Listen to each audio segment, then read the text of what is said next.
আসসালামু আলাইকুম। আমি এখন বানাবো দারুণ মজার একটা মাছের শুটকির সালাদ।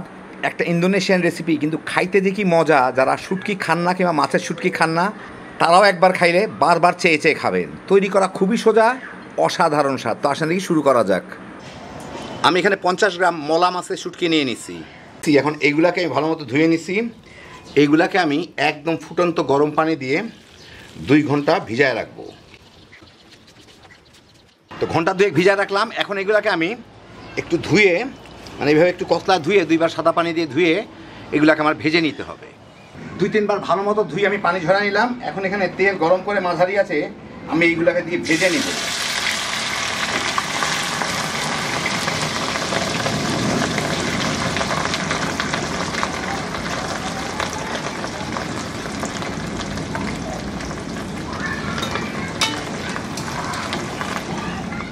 ফেনাটা চলে গেলেই বোঝা যাবে যে মচমচা হয়ে গেছে, মানে পানিগুলো চলে গেছে, একদম মচমচা হয়ে ভাজা হয়ে গেছে।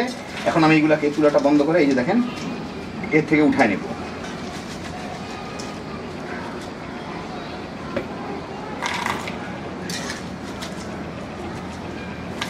একদম মচমচা করে ভাজা।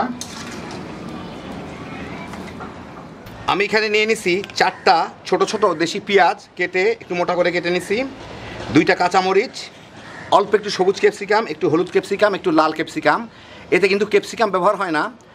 ইন্দোনেশিয়াতে কতগুলো বিভিন্ন কালারের মরিচ পাওয়া যায় যেগুলো ঝাল না, সেগুলো ব্যবহার করা হয়। তো আমাদের দেশে ওই রকম নাই, সেই জন্য আমি ক্যাপসিকামটা ব্যবহার করলাম। এতে মরিচের ফ্লেভারটা পাওয়া যাবে, কিন্তু ঝাল হবে না।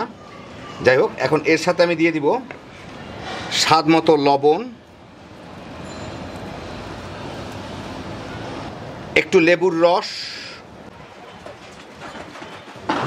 একটু টেস্টিং সল্ট। এটা কোনো ক্ষতিকারক জিনিস না, যারা খান দিবেন, যারা না খান না দিলেও হবে। এটা ক্ষতি করে এমন কোনো প্রমাণ নাই কিংবা কোনো বৈজ্ঞানিক ভিত্তি নাই। যাই হোক, এগুলো ভালো মতো একটু মেখে মিশায়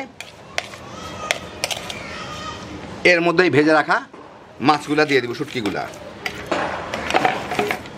দিয়ে এখন এটা মিশাই নিলেই হয়ে যাবে।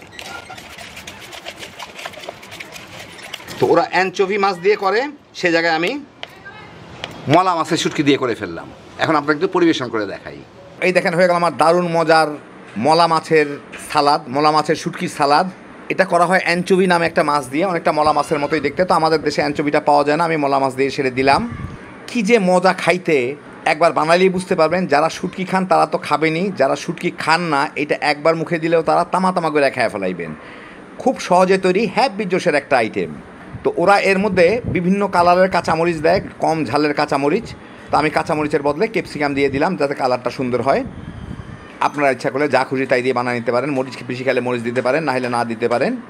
আল্লাহ আপনাদের সবাইকে ভালো রাখুন, সুস্থ রাখুন, নিরাপদে রাখুন। ইনশাল্লাহ বেঁচে থাকলে আবার দেখা হবে। আল্লাহ হাফেজ।